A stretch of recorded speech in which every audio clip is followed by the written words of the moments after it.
All right, let's say our blessing for learning Torah together.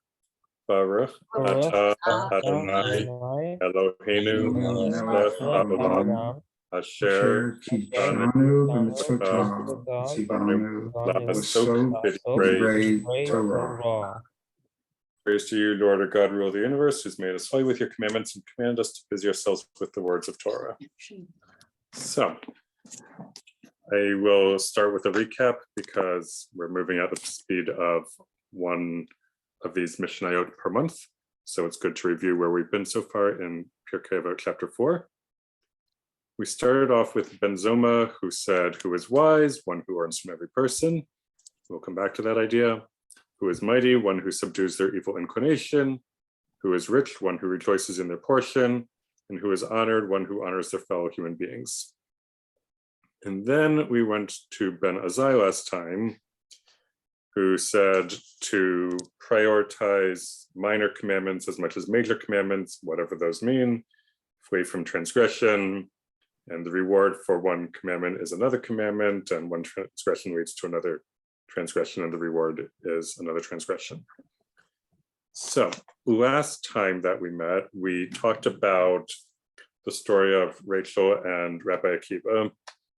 And at the end of it, we learned that their daughter behaved just like Rachel did and betrothed herself to Ben Azai on the condition that he would go off and study Torah, which seems to have worked out for him because he became a rabbi and now has quotes in Pirkei Avot, although it seems not to have worked out for his fiance because he broke off his engagement with her since he was so enamored of study, according to the Talmud.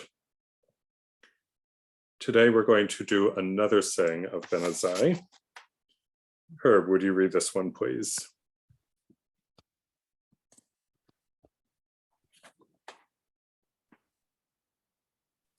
He used to say, do not despise any person and do not discriminate against anything.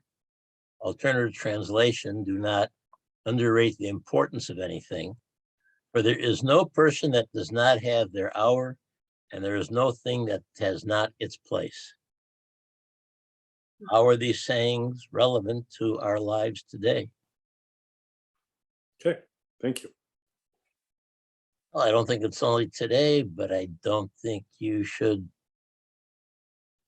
dismiss any person that you come in contact with.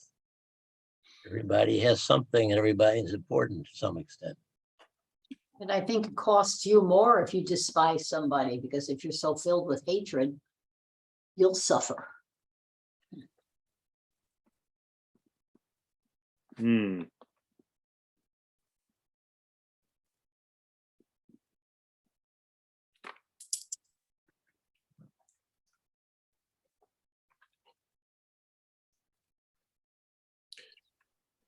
What's the difference between not discriminating against anything and not underrating the importance Yeah, I of was anything? just trying to figure that out. Well, I would assume that everything has its place, but if somebody can come in and find the place for all the papers I have, I'd appreciate it.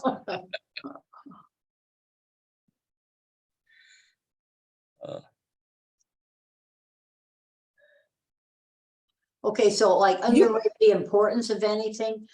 There's no person that has not their hour. So in other words, at some time, whether you think this person is important or unimportant, they will have their day, you know, like they say, everybody has their time. Mhm. So don't dismiss them, whether it's a thing or a person. On the other hand, you might despise a person, but you shouldn't underrate the importance of it. You might discriminate against something, but it still can be important. It's a matter of making a decision as to whether you want to discriminate or not.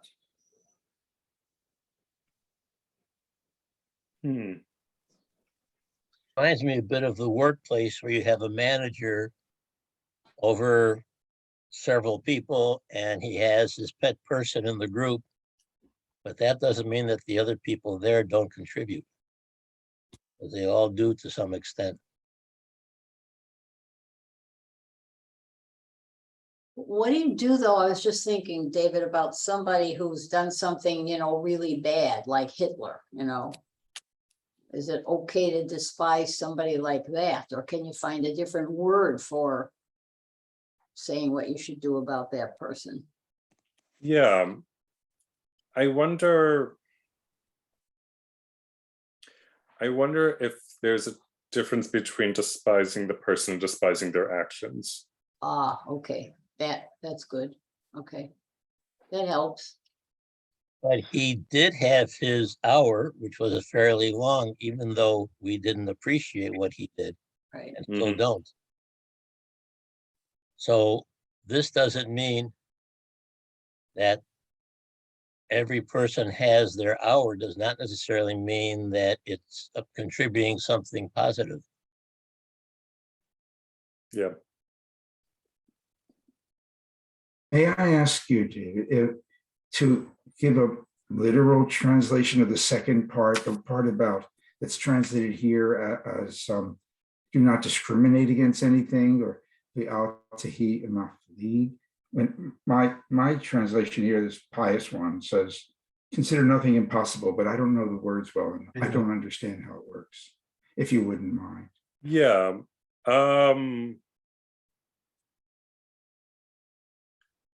So the all is and don't, tahi is be. Maflig is the key word in this phrase. We'll come back to that.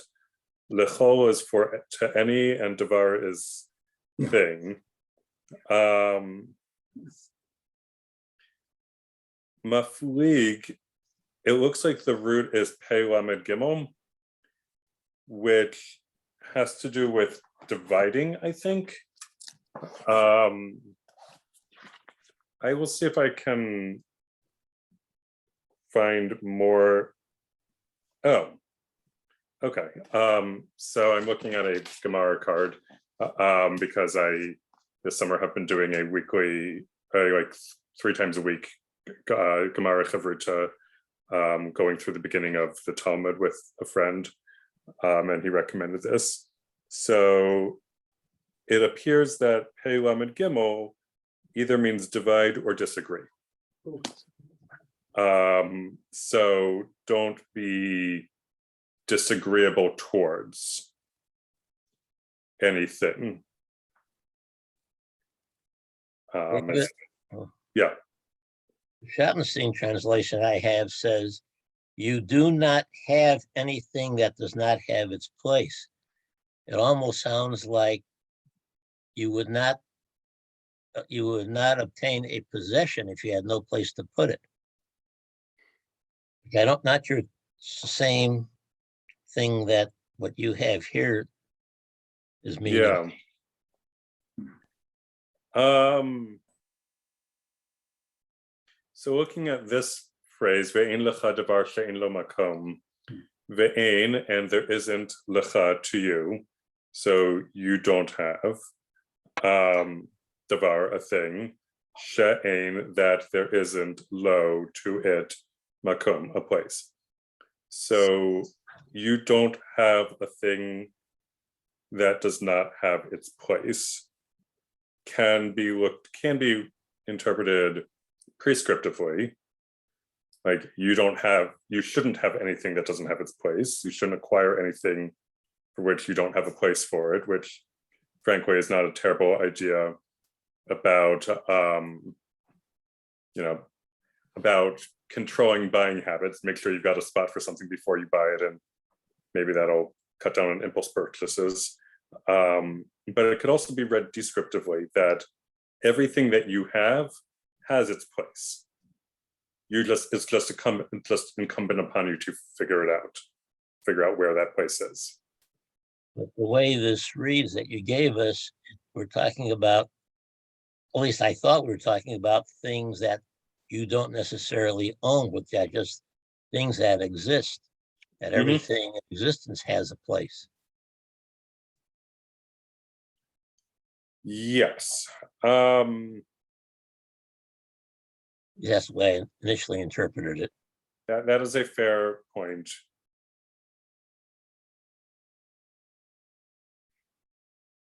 Is it relevant that the surrounding Mishnayot, the surrounding paragraphs, relate to humility and to being careful not to avoid the occasion of sin and so on, so that you might say, don't find yourself superior or imagine that the world is so arranged that you're above things, but you have to take them as they are and see that they have a place in it, even for you, the lecha.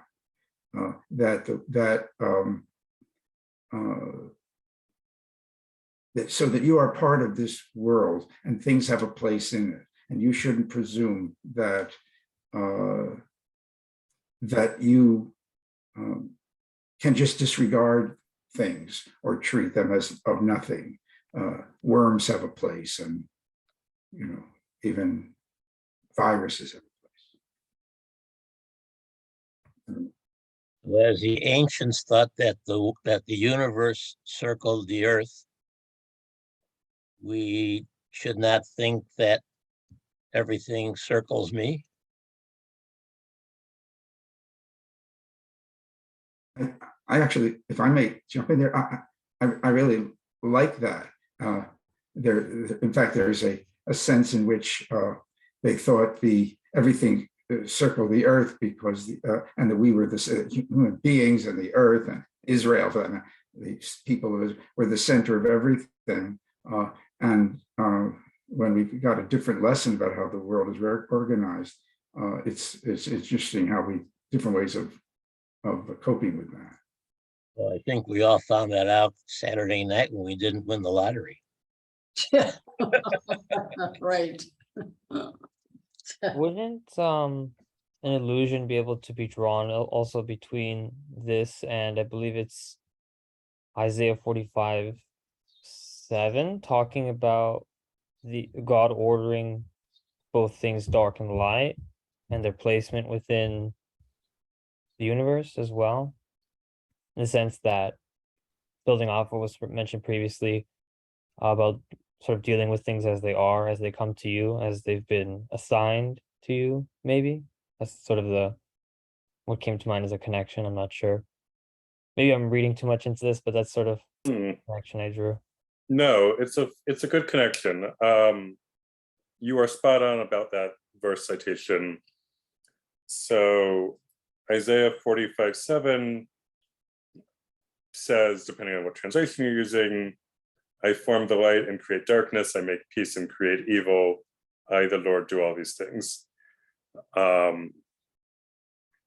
So that verse suggests that everything has its place because everything comes from God. And if God has given the earth to people, as it says in Psalm 115, maybe it's in Hallel, Hashemayim Shemayim Ladonai v'ha'aretz natan livnei adam. The heavens are God's, and the earth God has given to humanity. And so God has given us the earth, therefore there's no thing to us that does not have its place. And that place has been, depending on what it is that we're talking about, either determined by God, as in like the place of light versus darkness, or the place is determined by us if it's something that free will can control, like where's the best spot to put the stapler in the place that you live. But there's nothing. Is there anything in there that whatever happens to us has been predestined? If everything has its place, are the things that have their place predestined to have those places,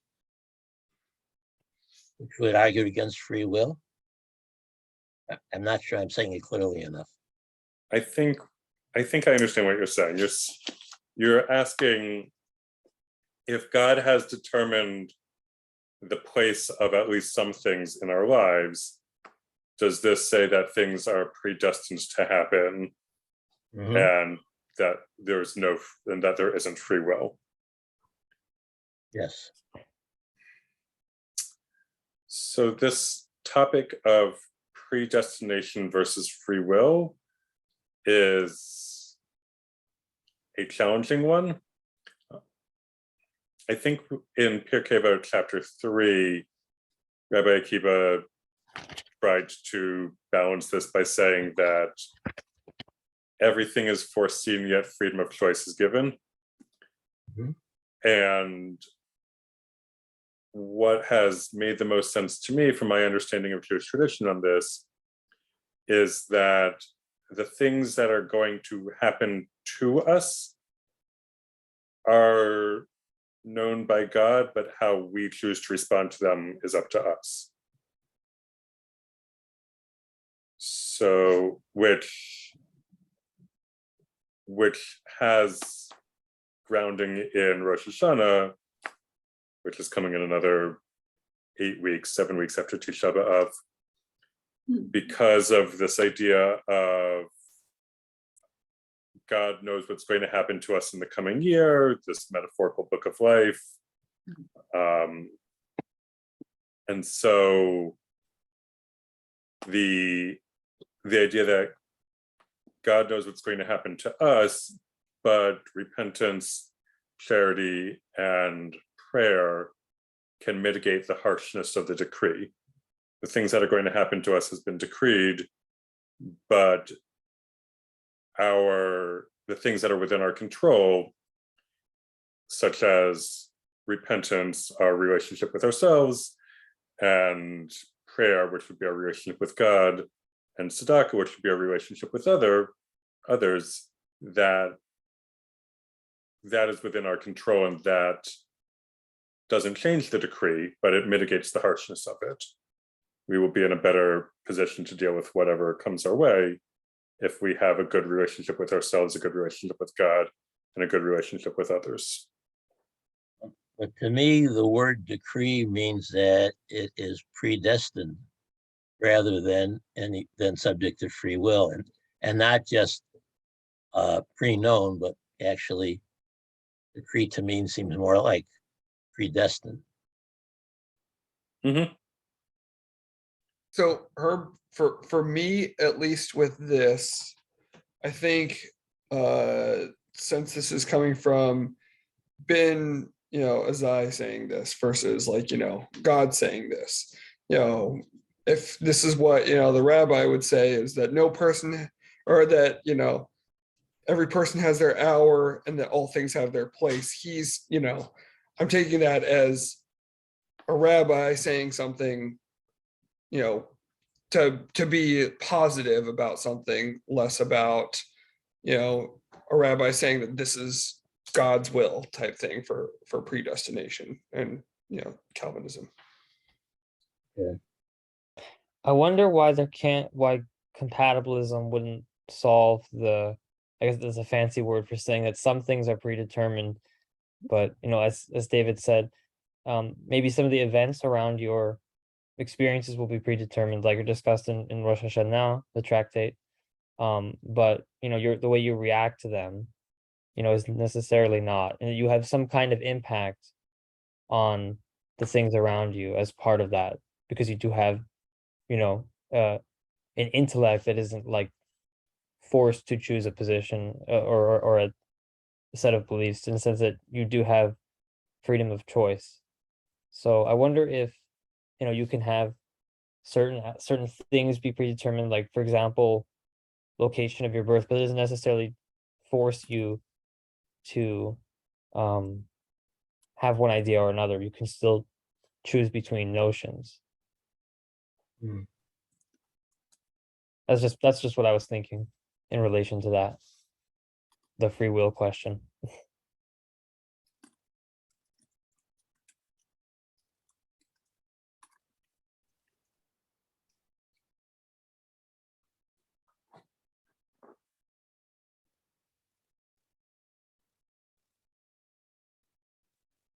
Can I say that I won't I won't go down a rabbit hole about compatibilism or anything like that, not because it isn't really interesting and useful, but because something Gabriel said specifically about our texts catches my attention so much. It's the quote from Isaiah that you read,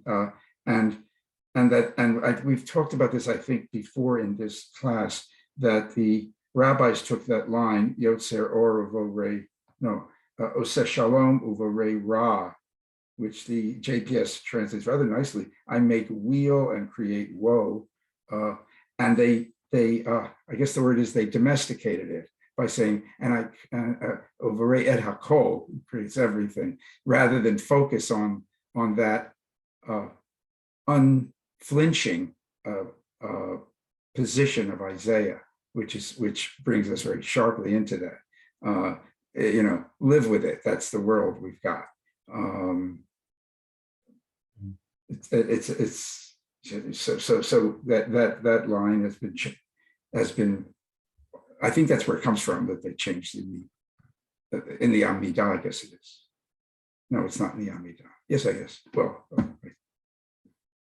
Yeah. So that's what you're referencing is the blessing Yotzer Or, which comes after Baruch Hu in the morning service on Shabbat, holidays, and weekdays. It's the creation blessing or creation prayer. There's a creation, a revelation, and a redemption prayer in the morning and the evening. And so this is the morning creation prayer. I guess they're all blessings, creation blessing. And the rabbis made that change in Babylonia because Babylonia was under was primarily a Zoroastrian religious community where they believed in a god of darkness and a god of light. So two co-equal gods, one for good, one for bad. And the rabbis wanted to drive home the point that God creates everything. So lest somebody say, oh, well, the gods are just taking turns speaking. And one says, I create light. And the other says, I create darkness. And the first one says, I make peace. And the other one says, I make evil. The rabbis are like, no. Let's just be clear about this. One God makes everything. So they took this one verse, Isaiah 45:7, which Gabriel cited, and as Phil said, they changed it to be about God creating everything, to drive home that point. So good connection, Phil. Thank you for the clarification and the refinement or the correction. Yeah. David, I have heard that evil is the lack of goodness, if you will. God created everything good, but if you don't follow what the good that God created, then that's what evil is, rather than that God created something evil standing apart from goodness. So I guess you can pick either one of them and they'll both work out well as far as operations are concerned. Yes. I can't resist responding to that because it's so interesting. And maybe Gabriel might add more to this flesh to these bones, but this is the theory, so-called privative theory of evil. It's the absence of good, and you find that in Thomas Aquinas very clearly represented. And I remember my father-in-law, Oliver Shalom, who was not a scholar but read a lot, said that on this theory. At Auschwitz, there was extremely little good, and that's what evil meant on that theory. So that theory has its problems too. Yes.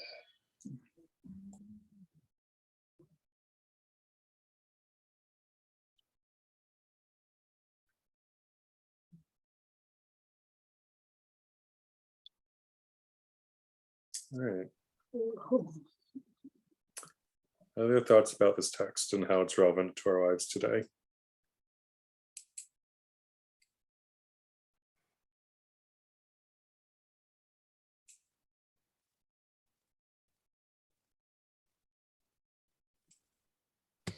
Question.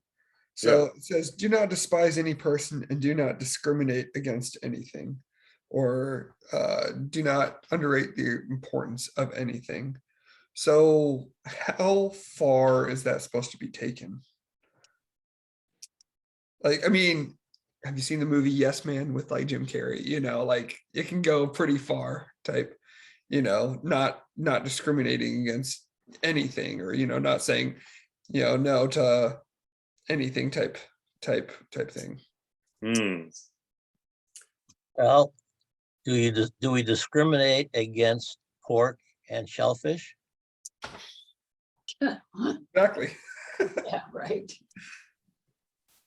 Is that discrimination or is that something else? Mm.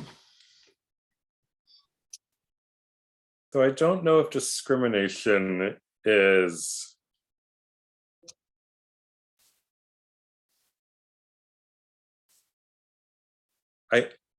I don't know that discrimination means saying no to something. I think that given that it follows do not despise any person, I think that it's probably more along the lines of do not look down on something. So, you know, if I were to walk into McDonald's, which I wouldn't, because that would be a Maharat Ayin issue with an appearance of doing wrong, of eating treif. Even if I'm just getting an ice cream there. If I were to walk into a McDonald's, I could say, I respect you, oh bacon cheeseburger. I am simply going to choose something different. So I have still said no to it, but I haven't necessarily discriminated against it. That David, also not to derail, just one thing to know. I heard you can have McDonald's on Yom Kippur. Oh, do tell. What? Jeez. Fast No. food, yeah. Ah, fast food, very nice. Dad jokes are kicking in. But That there took me is, a while. That took me a straight like 3 seconds. but in a kosher home, there is no place for shellfish or pork. So that doesn't necessarily follow the last line of this. Yeah, but there's a place for it. It's just not in a kosher home. Well, Well, that's right. It would have a place among people who aren't Jewish and their food cuisines. and Okay, every- so my question is, are these sayings by the rabbi applying to Jewish people only, or are they applying to the world in general? The statement seems general. Doesn't reference It would be Israel. general, but I don't know what his purpose was. Was his purpose to make it specific, or was it perfect to leave it general? I don't know. Any Mm. comment on that, David?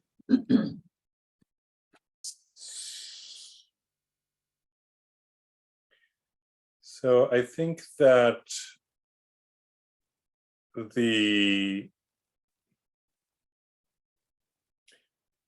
there is certainly examples in the Talmud and possibly even in the Mishnah itself of rabbis interacting with non-Jews and comparing their wisdom basically against Hellenistic wisdom and teaching non-Jews. So I don't know that the Talmud or the Mishnah assumed a closed system where Jews only interacted with each other and did not interact with the non-Jewish world and did not teach non-Jews who wanted to learn. Okay. So while there are sayings in Pirkei Avot that seem very directed at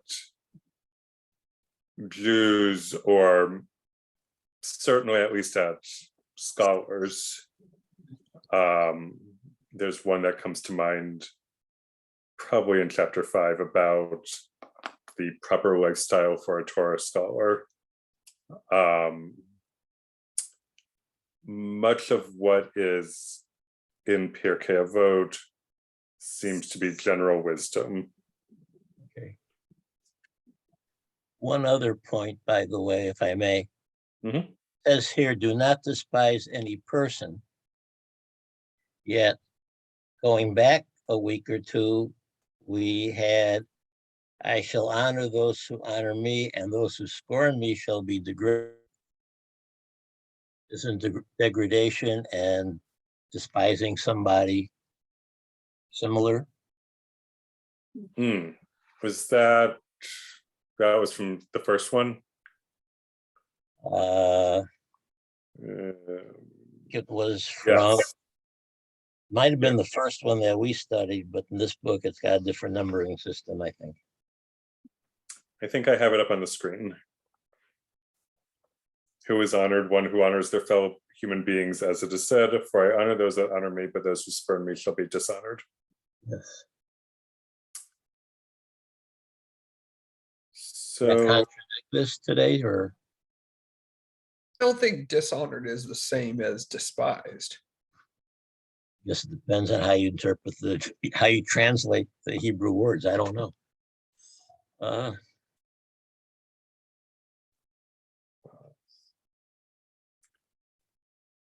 I'm looking at the Hebrew right now to see.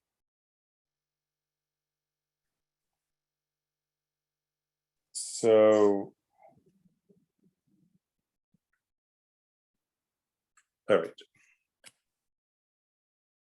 So here in the Hebrew, Shne'emar, as it's said, Ki mechabdai achabed, those who honor, kavod is honor, those who honor me, I will honor, uvozai yekalu. The word for spurn, uvozai, is the same as what we have in our text about despise. So those who despise me shall be dishonored.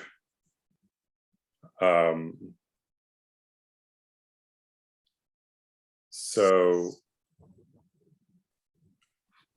I think that in this case, this is God speaking. So this would be an example of don't follow my example. Like God gets the right to cause dishonor upon people, but that's for God to do. Humans don't get to despise others.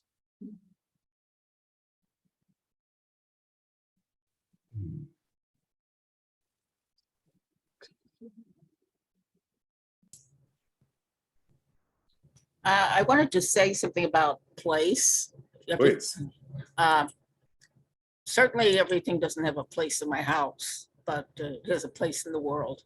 Like I always thought, what good are pigs? Well, they eat ragweed, so that's good. Of course, I haven't figured out what good ragweed is.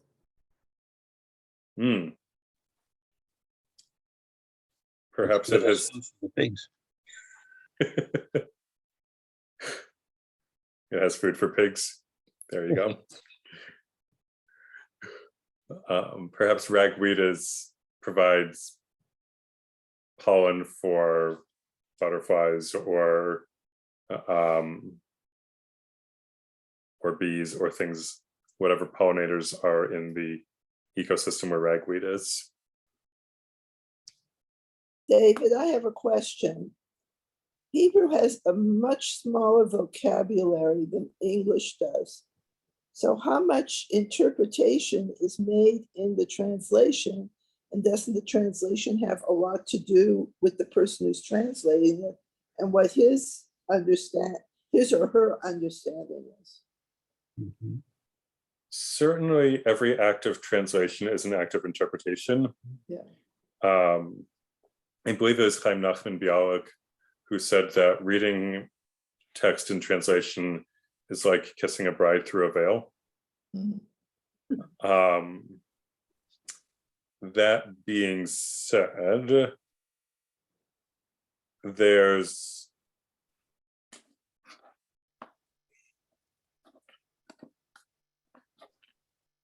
I would say that it's sort of like chocolate chip cookie recipes when it comes to translation.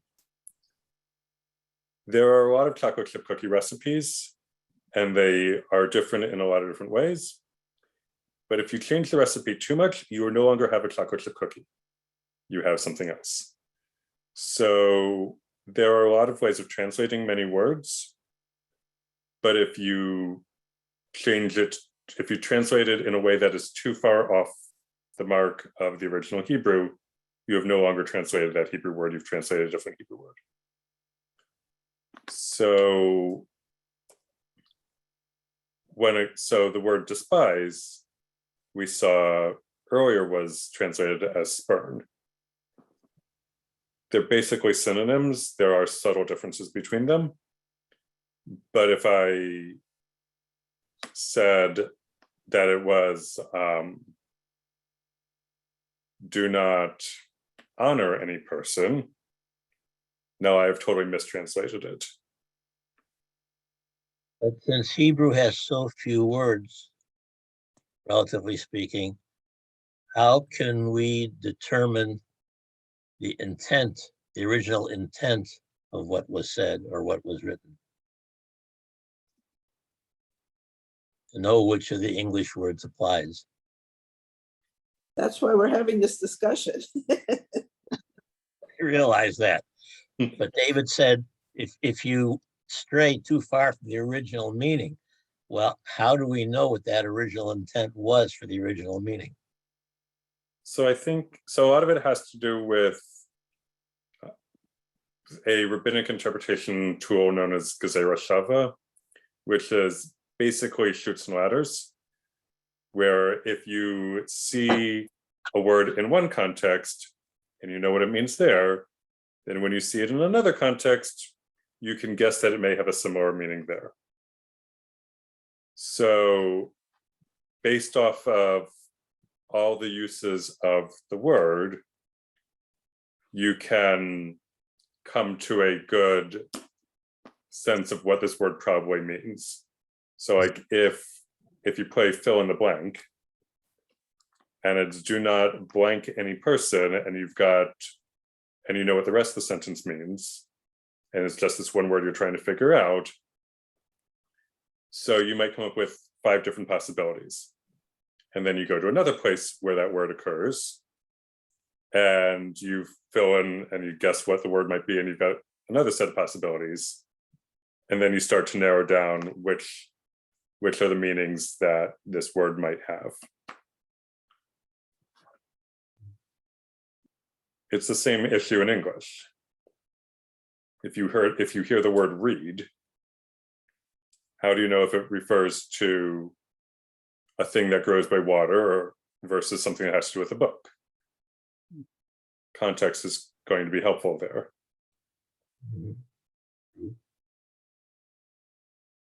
Or READ, how do you know if it's present tense or past tense?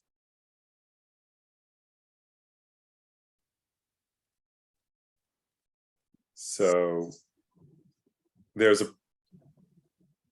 people who have done this sort of work have created dictionaries. For instance, there was a Talmudic dictionary by Marcus Castro. I think Marcus is his first name. It was done, I want to say 1857. Jastro, maybe? Yes, Castro. It was done, I believe, in the 1800s, and now you can find it on Safaria and just look up any word online through the Castro. But Castro's work allows you to see all the possibilities of what this word might mean in Talmudic and rabbinic language or literature. And then if you want to disagree with Castro, then you need to be able to provide your own evidence as to why you think he's off base about something or missed something.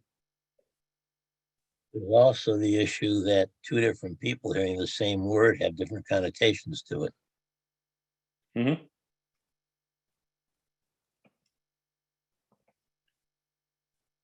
That's true. Going to try something and see if I can see what happens. All right, it's not working with the iPad. If you double click on a word in the Hebrew, and you can try this when you get the source sheet, you can see the different translations of that word.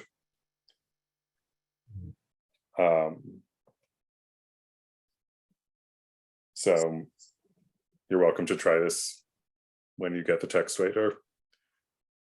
But yes, there are different connotations to what that word might mean.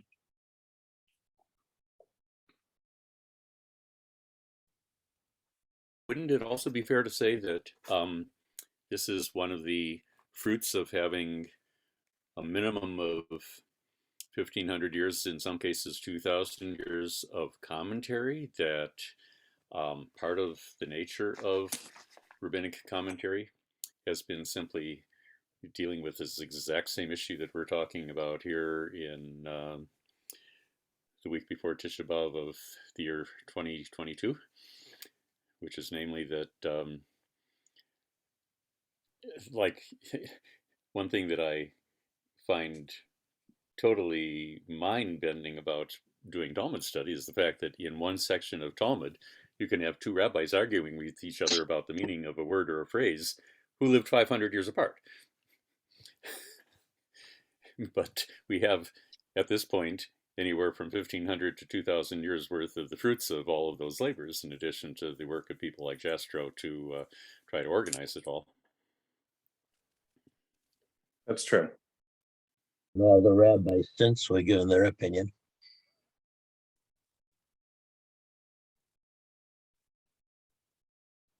Yeah.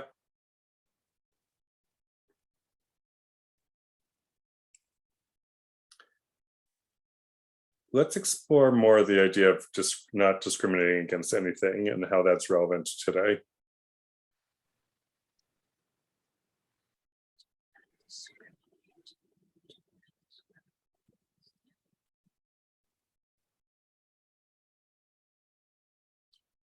I think no matter how hard you try to not discriminate, I think in the human psyche, people do discriminate whether they realize it or not. Hmm.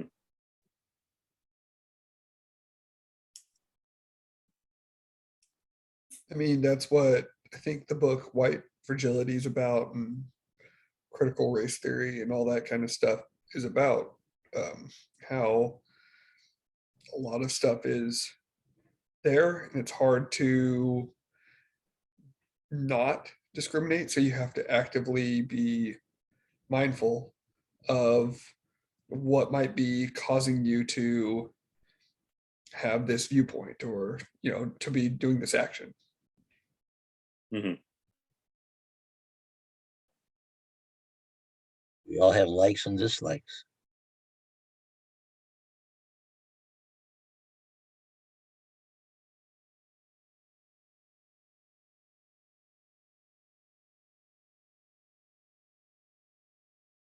I mean, anything is such a huge word. I mean, if it said, do not discriminate against people, or do not discriminate against animals, or, but this is anything. I mean, there's just no ending to what it could be.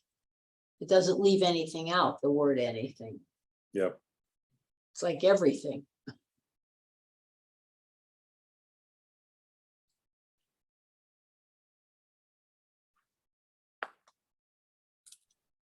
Well, kind of like, you know, going along with that, you know, God is everything and everywhere. So, you know, you don't want to be discriminating against God. So.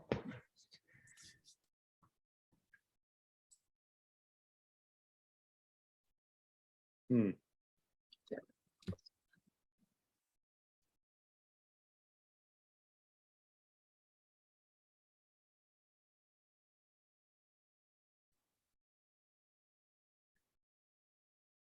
Speaking of that, the last word, ve'ein davar she'ein lo makom, there is no thing that has not its place. Makom is another name for God. Okay. So there is no thing that does not have its place within God or something like that. When is it used, David? It's used in the phrase that said to greet a mourner.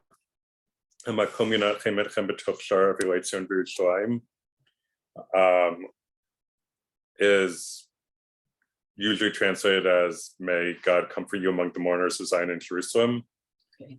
But the first word is hamakom, may the place comfort you. I never knew that. That's interesting. Thanks. But Yeah. we have it in not just in the parts in the Talmud, but I mean, because I have read so little of it, but in the Haggadah specifically, where we have these things like Baruch HaMakom, Baruch Hu. Bingo. So Yeah. so it's the God. The God is the omnipresent, sometimes translated there. For why they use that term there, I'm not sure, but we say the God is the place of everything, but I forget the other half of that. Yeah, it's right before the four children, so it may be Yes. connected to this idea that each of the four children have their place within God. Yeah, exactly. So I learned something new. Thank you. You're welcome. All right, and that seems like a good time to end. 4 lines, 45 minutes. That's pretty good.